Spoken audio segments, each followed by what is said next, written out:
삼성전자가 20만 원이라서요. 3년 전 이 한마디로 소부장을 담았던 직장인이 있었습니다. 하이닉스가 오를 때 한미반도체로 70%를 벌었던 그 사람이 지금 다시 같은 방법을 꺼내들었습니다. 삼성전자가 올해 1분기에만 57조를 벌었습니다. 한국 기업 역사상 단 한 번도 없었던 숫자예요. 근데 오늘 드리고 싶은 얘기의 핵심은 그게 아닙니다. 진짜 질문은 이겁니다.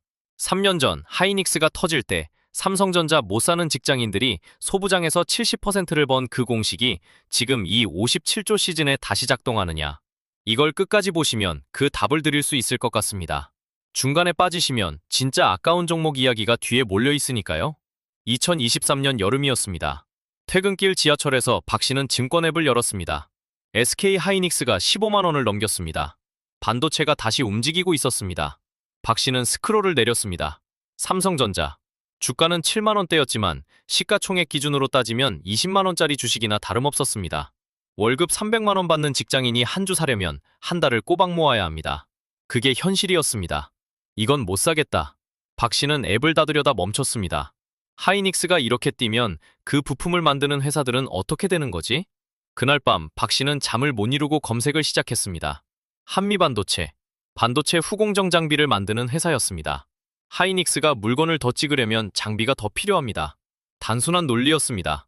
박 씨는 한미반도체를 담았습니다. 그리고 비슷한 이유로 이오테크닉스도 함께 넣었습니다. 레이저 장비로 반도체 웨이퍼를 가공하는 회사였습니다. 대장주가 뛸 때 부품주가 따라 뛴다. 박 씨는 노트 한 켠에 이렇게 적어뒀습니다. 3개월이 지났습니다. 한미반도체 수익률은 68%가 됐습니다. 300만 원을 넣었으면 504만 원이 된 겁니다. 이오테크닉스는 41%였습니다. 삼성전자를 샀더라면 같은 기간 수익률은 한 자릿수였을 겁니다.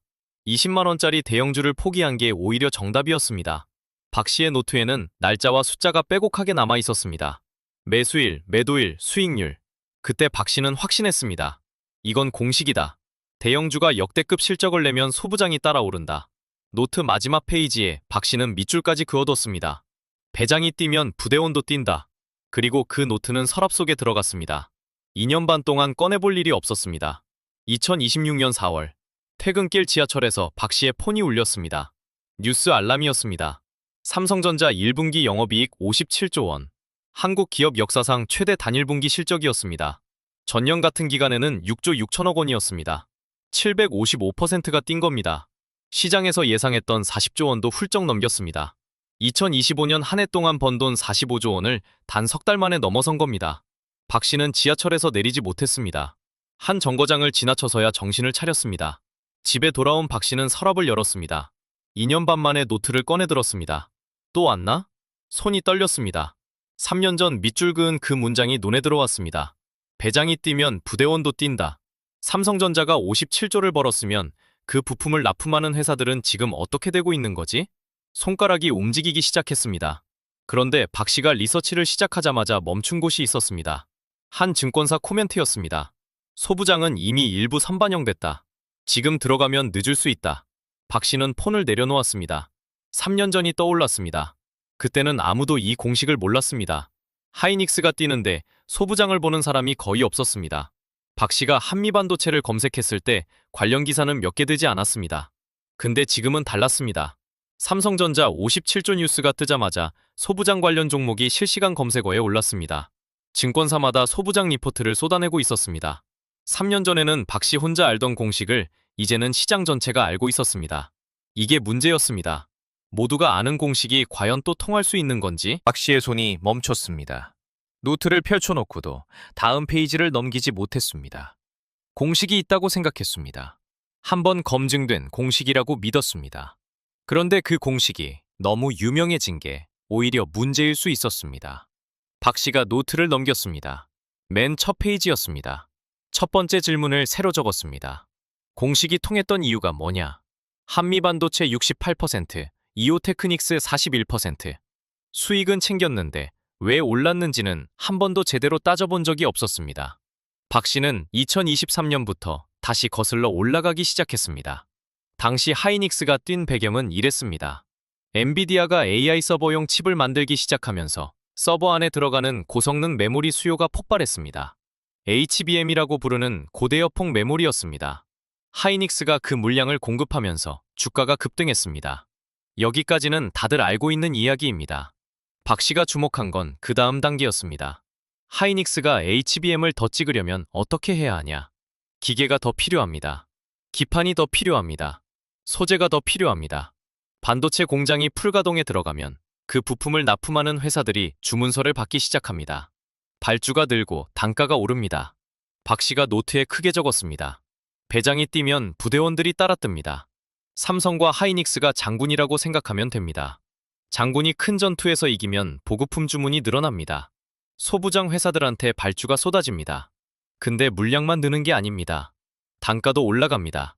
삼성이 역대급으로 버는 시기에 부품값을 깎을 이유가 없거든요. 매출이 10% 느는데 이익은 2배, 3배씩 뛰는 구조입니다. 이게 이익 레버리지예요. 납품 단가가 조금만 올라도 이익이 배로 불어나는 구조인 겁니다. 2023년 한미반도체와 이오테크닉스가 그랬습니다. 하이닉스가 폭등하고 나서 이 회사들 이익이 폭발했고 주가도 따라 폭발했습니다. 박 씨가 밑줄을 그었습니다. 지금도 이 구조가 작동하고 있냐? 확인할 게 하나 있었습니다. 디램 가격입니다. 전자신문 2026년 3월 기사를 찾았습니다. 삼성전자 디램 공급가 전분기 대비 100% 인상. 만원에 팔던 디램이 2만원이 된 겁니다. 박 씨가 숫자를 다시 읽었습니다. 틀린 게 아니었습니다. 2배가 됐습니다. 이유는 구조적이었습니다. 전 세계 빅테크들이 AI 서버를 증설하면서 HBM 생산에 반도체 설비가 몰렸습니다. 삼성과 하이닉스가 HBM 만들기 바쁘다 보니 일반 디램 공급이 쪼그라들었습니다. 수요는 그대로인데 공급이 줄었습니다. 가격이 오를 수밖에 없는 구조였습니다. 2분기 전망도 찾아봤습니다. 추가로 30%에서 최대 50%까지 인상 협상이 진행 중이라는 보도가 나와 있었습니다. 올해 안에 끝날 이야기가 아니었습니다. 박 씨가 계산기를 두드렸습니다. 삼성전자 1분기 영업이익 57조, 전년 동기 6조 6천억 대비 755% 증가. 이 숫자의 핵심이 디램 가격 폭등이었습니다. 그리고 이 57조가 소부장 납품 단가를 밀어올리는 원천인 겁니다. 박 씨가 노트에 두 번째 질문을 적었습니다. 지금도 이 구조가 살아있냐? 3년 전에는 통했습니다. 하지만 규모가 달라졌습니다. 2023년에는 하이닉스 한 회사가 뛰었습니다. 2026년에는 삼성전자가 한 분기에 57조를 버는 시대입니다. 배장의 크기가 달라졌으면 부대원의 움직임도 달라질 수 있었습니다. 박 씨가 증권사 리포트를 한 장씩 꺼내기 시작했습니다. 그 답은 숫자 안에 있었습니다. 근데 숫자를 보고 박 씨는 예상과 다른 걸 발견했습니다. 박 씨가 첫 번째 리포트를 펼쳤습니다. 심택이었습니다. 심택이 무엇을 하는 회사인지 먼저 파악했습니다. 반도체 기판을 만드는 곳입니다. 반도체 칩이 허공에 떠 있을 수는 없습니다. 칩을 받쳐주고 전기 신호를 연결해주는 판이 있어야 합니다. 그게 기판입니다. 삼성과 하이닉스가 HBM을 더 많이 찍을수록 이 판도 그만큼 더 필요합니다. 키움증권 리포트를 열었습니다. 심택의 2026년 영업이익 전망이 나와 있었습니다. 전년 대비 747% 증가. 박 씨가 계산기를 두드렸습니다. 그리고 멈췄습니다. 7배가 넘었습니다. 숫자를 다시 읽었습니다. 틀린 게 아니었습니다. 왜 이렇게까지 뛰는 건지 이유를 찾았습니다. 삼성이 HBM4 양산에 들어가면서 차세대 메모리 모듈에 들어가는 기판 수요가 폭발했습니다. 거기에 납품 단가까지 올랐습니다. 같은 물량을 팔아도 이익이 몇 배로 불어나는 구조인 겁니다. 아까 박 씨가 노트에 적었던 바로 그 공식이었습니다. 이익 레버리지. 눈앞에서 숫자로 확인됐습니다. 박 씨가 노트에 체크를 하나 했습니다. 두 번째 리포트로 넘어갔습니다. 벅산 하이메탈이었습니다. 솔더볼이라는 걸 아세요? 반도체 칩을 기판에 붙일 때 쓰는 아주 작은 금속공입니다. 크기가 0.1mm도 안 되는 것들도 있습니다. 폰드가 없으면 축구 경기가 안 되듯 솔더볼이 없으면 반도체 조립이 안 됩니다. 반도체 세계의 폰드인 겁니다.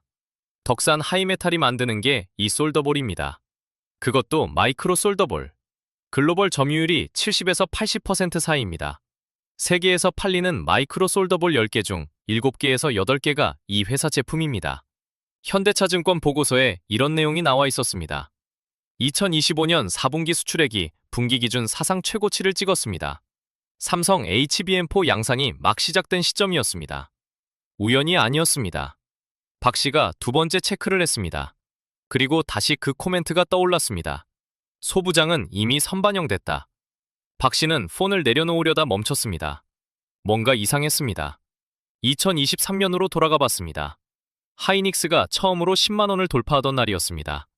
그때도 똑같은 말이 돌았습니다. 소부장은 이미 올랐다. 늦었다. 지금 들어가면 물린다. 그 뒤에 무슨 일이 있었냐? 한미반도체는 3개월을 더 올랐습니다. 왜냐? 소부장의 실적은 대형주보다 늦게 발표됩니다.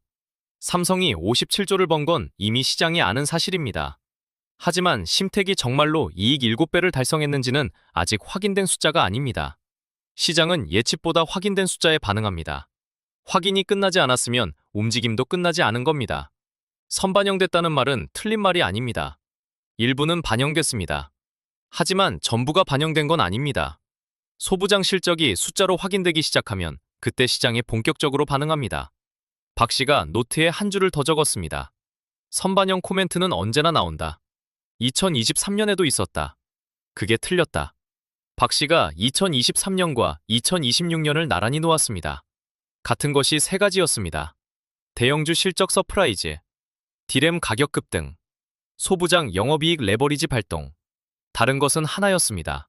규모였습니다. 2023년에는 하이닉스 한 회사가 이끌었습니다. 2026년에는 삼성전자까지 합류했습니다.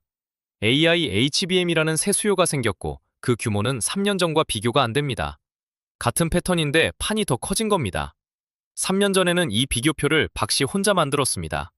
지금은 증권사들이 다 만들어줬습니다. 분석은 더 쉬워졌습니다. 하지만 데이터가 가리키는 방향은 같았습니다. 박 씨가 노트를 닫았습니다. 체크리스트의 모든 항목에 체크가 됐습니다. 패턴이 맞았습니다. 3년 전과 판박이었습니다. 그런데 박 씨에게 아직 남은 질문이 하나 있었습니다. 언제냐? 4월 현재 코스닥 지수를 보면 상황이 묘했습니다. 삼성전자 57조, 하이닉스 47조. 대형주 실적이 역대급이다 보니 자금이 코스피에만 몰렸습니다. 코스닥은 소외된 채로 남아 있었습니다.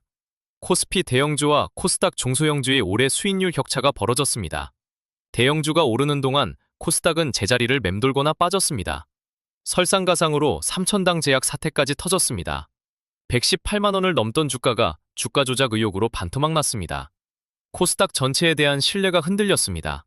자금이 더 빠져나갔습니다. 박 씨는 이걸 다르게 읽었습니다. 바닥이 한 번 더 다져진 거라고 봤습니다. 나쁜 뉴스가 나왔는데 주가가 생각보다 덜 빠지면 그건 밑이 굳어지고 있다는 신호입니다. 터질 악재가 다 터졌다는 뜻이기도 합니다. 역사적 패턴을 찾아봤습니다. 코스피와 코스닥 수익률 격차가 10% 이상 벌어진 시기들을 뒤졌습니다. 패턴이 반복됐습니다. 격차가 벌어진 뒤 2개월에서 3개월 안에 중소형주 반등이 나타났습니다. 원리는 단순합니다. 대형주가 충분히 오르고 나면 자금이 다음 먹거리를 찾기 시작합니다. 갈 데가 없는 돈은 결국 상대적으로 덜 오른 쪽을 향합니다. 코스피 대형주가 이미 역대급으로 오른 상황에서 추가 상승 여력을 찾기 어려워지면 중소형주 쪽으로 관심이 넘어옵니다. 4월 중순까지 대형주 실적 발표 시즌이 이어집니다. 1분기 실적들이 쏟아지는 구간입니다. 이 시즌이 마무리되면 시장의 관심이 옮겨가기 시작합니다. 다음 분기를 보려면 이미 크게 오른 대형주보다 아직 덜 오른 중소형을 봐야 합니다. 박 씨가 내린 판단은 하나였습니다. 4월 말이 하나의 변곡점이 될 수 있다는 겁니다. 단정이 아닙니다. 역사적 패턴에 근거한 가능성입니다. 이 타이밍을 확신이 아니라 준비의 근거로 쓰는 겁니다. 변곡점 날짜에 목숨 걸지 않는다는 전제가 붙습니다. 그래서 박 씨는 어떻게 했냐? 눌렀습니다. 하지만 전액을 넣지는 않았습니다. 절반만 담았습니다. 왜 절반이냐? 박 씨가 3년 전에 진짜로 배운 건 수익률이 아니었습니다. 분할이었습니다. 2023년에 한미반도체를 처음 샀을 때 박 씨는 모을 수 있는 돈을 전부 넣었습니다. 결과가 좋았으니 망정이지 틀렸다면 그대로 끝이었습니다. 살아남은 게 실력이 아니라 운이었다는 걸 뒤늦게 깨달았습니다. 마라톤 선수가 처음 5km에서 전력 질주하면 결승선을 못 봅니다. 빠르게 가는 게 목적이 아니라 끝까지 가는 게 목적입니다. 투자도 마찬가지입니다. 박 씨가 이번에 정리한 원칙은 세 가지였습니다. 첫째, 리포트 교차 검증입니다. 한 곳에서만 나온 이야기는 의견입니다. 두 곳 이상에서 같은 방향이 나오면 그때부터 근거가 됩니다. 심택은 키움증권과 DB증권이 같은 방향을 보고 있었습니다. 출처를 최소 2군데 이상 확인하고 들어가세요. 둘째, 분할 매수입니다. 한 번에 전액을 넣으면 틀렸을 때 대응할 여지가 없습니다. 나눠서 들어가면 틀렸을 때 평단을 낮출 수 있고 맞았을 때는 같이 올라갑니다. 절반을 먼저 넣고 확인되면 나머지를 추가하는 겁니다. 셋째, 타이밍에 집착하지 마세요. 4월 말이 변곡점일 수 있다고 했습니다. 하지만 정확한 바닥은 누구도 맞출 수 없습니다. 변곡점은 준비를 시작할 근거일 뿐입니다. 그 날짜에 전부를 거는 게 아니라 그 시점부터 준비를 시작하는 겁니다. 박 씨가 서랍을 닫았습니다. 노트도 다시 제자리에 넣었습니다. 2년 반 동안 잠들어 있던 노트였습니다. 공식이 통할 수도 있고 안 통할 수도 있습니다. 시장은 언제나 변수를 만들어냅니다. 하지만 박 씨가 하려는 건 확신이 아니었습니다. 근거를 갖고 움직이는 것이었습니다. 오늘 영상을 시작할 때 질문을 하나 드렸습니다. 3년 전 소부장 공식이 57조 시즌에 다시 작동하느냐? 데이터는 그렇다고 합니다. 구조가 살아있고 패턴이 맞습니다. 나머지는 여러분의 판단입니다.